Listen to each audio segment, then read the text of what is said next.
વડોદરાના અટલાદરમાં યુવતીનો મૃતદેહ મળી આવ્યો છે। યુવતીના શરીર પર ઈજાના નિશાન છે।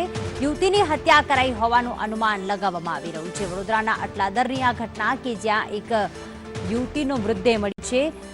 રિલાયન્સ મોલની પાછળ આ યુવતીની લાશ મળી આવી છે। યુવતીનું નામ પ્રાચીબેન મોરિયા બહાર આવવા પામ્યું છે, કારણ કે આ લાશની આ મૃતદેહની બાજુમાં એક એક્ટિવા તો પડી છે, પરંતુ સાથે સાથે એક બેગ પણ મળી આવ્યું છે।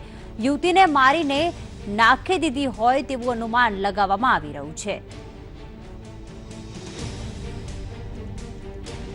અટલાદરમાં આ યુવતીનો મૃતદેહ મળી આવ્યો છે, ત્યારે પોલીસ દ્વારા તપાસ કરવામાં આવી રહી છે। આસપાસ જે રહેવાસીઓ છે તેમને પૂછવામાં આવી રહ્યું છે કે આખરે આ યુવતીનો મૃતદેહ જે છે તે કોણ મૂકી ગયું છે, આ યુવતીને કોઈ ઓળખે છે કે નહીં। આ યુવતીનું નામ પ્રાચી એવું બહાર તો આવવા પામ્યું છે, પરંતુ આ યુવતી ક્યાંની રહેવાસી છે, કોના દ્વારા તેને અહીંયા શરીર પર ઈજાના નિશાન કરીને અને તેને મારી નાખવામાં આવી હતી, તે હાલમાં પોલીસ તપાસ કરવામાં આવી રહી છે। સાથે જ એક ટુ વ્હીલર પણ ત્યાં પડ્યું છે, એક બેગ પણ પડી છે। તો આ યુવતી આખરે ક્યાં જઈ રહી હતી, કોને મળવા જઈ રહી હતી અને કોણે તેની હત્યા કરી છે, તમામે તમામ વિગતો હાલમાં પોલીસ ચકાસી રહી છે। પરંતુ વડોદરામાં આ જે ઘટના બની છે, ખરેખર સનસનીખેજ આ ઘટના છે કે કોઈના હત્યા કરીને અને આ રીતે મૃતદેહને ફેંકી જાય છે। રોનક શાહ જોડાઈ ગયા છે વધુ અપડેટ સાથે।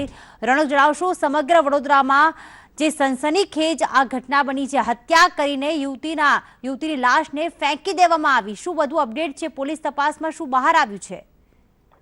જી ચોક્કસ કે જે પ્રમાણે અટલાદરા ખાતે જે રિલાયન્સ મોલ આવેલો છે ત્યાં આગળ પાછળ જે મેદાન છે ત્યાં આગળ સવારે એક યુવતીની ત્યાં આગળ લાશ મળી આવી। ત્યારબાદ જે છે વિસ્તારમાં ચકચાર મચી ગઈ હતી। ત્યારબાદ જે જોપીઓ પોલીસનો સ્ટાફ છે ત્યાં ઘટના સ્થળ પર પહોંચી ગયો હતો। અત્યારે હાલ જે માલુમ પડ્યું છે યુવતીની જે ઉંમર છે 25 વર્ષની ઉંમર છે અને પ્રાચી મોરિયા નામ છે।